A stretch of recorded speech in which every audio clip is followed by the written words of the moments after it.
Joining us now, NewsNation political contributor A. Scott Bolden, former D.C. Democratic Party chairman. Listening to Robert's account of what things are like right now at that border of Estonia and Russia, volatile doesn't even begin to explain this situation right now as the UN General Assembly meets for its 80th gathering. Putin continues to cross the line. At what point, diplomatically speaking, does that hit a breaking point and must be met with force? It has to be part of the conversations that are happening right now in New York. What is your expectation from the president's speech on this matter? Well, I think the president is going to have a lot to say, but he's not going to say enough to bring force to Russia.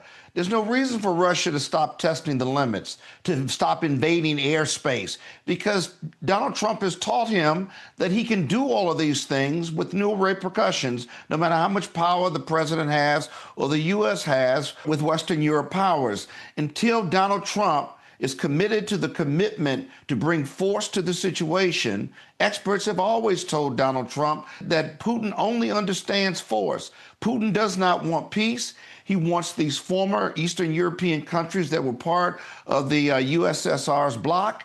And so he's going to continue to test the limits. It's like, I dare you, I dare you, I dare you.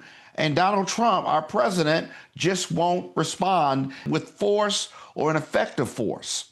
The goal of the UN is to come up with, ways towards a greater peace.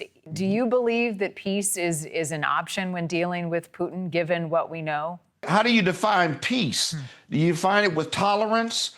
Or do you define it with giving the land back to Ukraine that Russia nakedly and aggressively took over? And the leadership in Russia possibly changing at some point, or with the current leadership acquiescing and saying, I'm going to be a good neighbor. You have to define peace one way or the other. The UN is there to provide a platform for peace.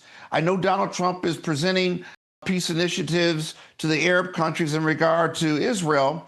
But so far, nothing has worked with Russia and the Ukraine other than the fighting and the killing, and that's got to stop. And that's what I define peace as. Right. And we know the president has called the recognition of the Palestinian state. Scott, on your point there, more talk and not enough action. It's an important day as these discussions continue. Thank you for your time, as always.